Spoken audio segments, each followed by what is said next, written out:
আপনারা দেখছেন TVN 24 news network. সবশেষ আপডেটে স্বাগত জানাচ্ছি আমি রেশমা আহমেদ। গ্রিনল্যান্ড নিয়ে প্রেসিডেন্ট ডোনাল্ড ট্রাম্পের নতুন শুল্ক আরোপের হুমকির মধ্যে ব্রাসেলসে ইউরোপিয়ান ইউনিয়নের রাষ্ট্রদূতরা রবিবার রাতে জরুরি বৈঠকে বসেন। ট্রাম্প বলেছেন, ডেনমার্ক যদি গ্রিনল্যান্ডে আমেরিকার কাছে হস্তান্তরের বিষয়ে সম্পূর্ণ ও চূড়ান্ত চুক্তি না করে, তাহলে তিনি 8টি নেটো মিত্রের উপর শুল্ক আরোপ করবেন। ইউরোপিয়ান কর্মকর্তারা প্রকাশ্যে বলেছেন তারা আলোচনা ও সমঝোতায় চান। তবে এক ইইউ কর্মকর্তা ও এক কূটনীতিক নিশ্চিত করেছেন, ব্রাসেলস 93 মিলিয়ন ইউরোর পাল্টা শুল্ক তালিকা কার্যকর করার বিষয়টিও বিবেচনা করেছে। এই তালিকাটি গত বছর প্রস্তুত করা হয়েছিল, কিন্তু এখনও ব্যবহার করা হয়নি। কর্মকর্তারা বলেন, সরাসরি পণ্যের উপর পাল্টা শুল্ক আরোপ তুলনামূলকভাবে সংযত প্রতিক্রিয়া হবে। এর চেয়েও কঠোর বিকল্প হল ইইউর অ্যান্টি কোয়ারশন ইনস্ট্রুমেন্ট, যাকে অনেকেই ট্রেড বাজুকা বলেন। এটি ব্যবহার করলে আমেরিকার বড় প্রযুক্তি কোম্পানি ও সেবাদাতা প্রতিষ্ঠানকেও লক্ষ্যবস্তু করা যেতে পারে, যা সংঘাতকে অনেক বেশি তীব্র করবে। ট্রাম্প ঘোষণা করেছেন 1 ফেব্রুয়ারি থেকে 10% শুল্ক এবং জুন থেকে 25% শুল্ক আরোপ করবেন, যদি না গ্রিনল্যান্ড কেনার বিষয়ে চুক্তি হয়। লক্ষ্যবস্তু হওয়া 8টি দেশ হল Denmark, Finland, France, Germany, Netherlands, Norway, Sweden ও ব্রিটেন। এই দেশগুলোর নেতারা যৌথ বিবৃতিতে সতর্ক করেছেন, ট্রাম্পের পদক্ষেপ বিপজ্জনক নিম্নমুখী সর্পিল পরিস্থিতি সৃষ্টি করতে পারে।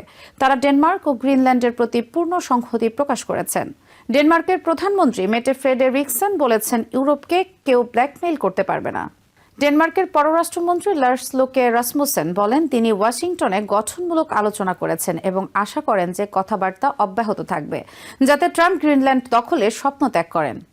ইউরোপিয়ান কাউন্সিলের প্রেসিডেন্ট অ্যান্টোনিও কস্তা জানান, তিনি এই সপ্তাহে ইইউ নেতাদের একটি বিশেষ বৈঠক ডাকবেন। সম্ভবত বৃহস্পতিবার সরাসরি বৈঠক হবে। ব্রাসেলসে আলোচনার সম্ভাব্য বিষয়গুলো হলো আমেরিকার বিরুদ্ধে পাল্টা শুল্ক, অ্যান্টি কোয়ারশন ইনস্ট্রুমেন্ট সক্রিয় করা, ওয়াশিংটনের সঙ্গে কূটনৈতিক আলোচনা, অর্থনৈতিক ঝুঁকি মোকাবেলার পরিকল্পনা এবং আর্কটিকে নেটো সমন্বয় জোরদার করা। ফ্রান্সের প্রেসিডেন্ট এমানুয়েল ম্যাক্রো বলেছেন, প্রয়োজনে ইইউর প্রথমবারের মতো এসিআই ব্যবহার করার প্রস্তুতি থাকা উচিত। তবে কিছু কূটনীতিক মনে করেন, এখনই ট্রেড বাজুকা ব্যবহার করা ঠিক হবে না, প্রথমে কূটনীতির চেষ্টা করা উচিত।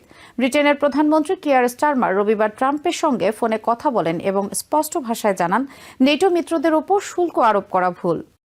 স্টারমার একই দিনে মেটে ফ্রেডেরিকসনে উর্সুলা ভন ডার লিয়েন এবং নেটো মহাসচিব মার্ক রুটার সঙ্গেও কথা বলেন।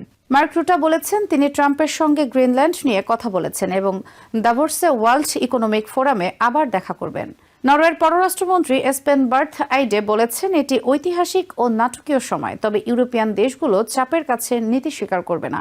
তিনি মনে করিয়ে দেন, শুল্কের মুখে পড়া 8 দেশের মধ্যে 7টি আর্কটিক অঞ্চলের নেটো সদস্য এবং তারা ইতোমধ্যেই নিরাপত্তা জোরদার করেছে।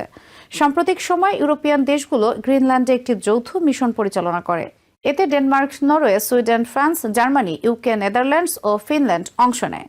উদ্দেশ্য ছিল আর্কটিককে নেটো উপস্থিতি শক্তিশালী করা, বিশেষ করে রাশিয়ার তৎপরতার পরিপ্রেক্ষিতে।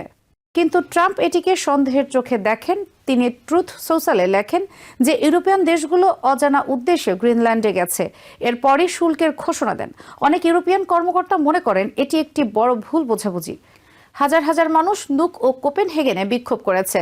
তারা গ্রিনল্যান্ডের পতাকা নিয়ে রাস্তায় নেমেছে এবং বলেছে গ্রিনল্যান্ড বিক্রির জন্য নয়। ডেনমার্কও সাম্প্রতিক দিনে গ্রিনল্যান্ডের সামরিক উপস্থিতি বাড়িয়েছে। রিপাবলিকান কংগ্রেসম্যান মাইকেল ম্যাককল বলেছেন, গ্রিনল্যান্ডের সামরিক আগ্রাসন হলে তা কার্যত আমেরিকাকে নেটোর বিরুদ্ধে যুদ্ধে নামাবে এবং নেটো ভেঙে পড়তে পারে।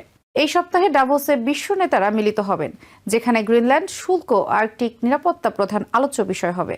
এদিকে ব্রাসেলসে ইইউ কূটনীতিকরা গোপনে প্রস্তুতি নিচ্ছেন, কূটনীতি ও প্রতিরোধের মধ্যে ভারসাম্য রাখার চেষ্টা করছেন। নিউ ইয়র্ক থেকে সম্প্রচারিত টিভিএন 24 টেলিভিশন বিশ্বজুড়ে বাঙালির কণ্ঠস্বর।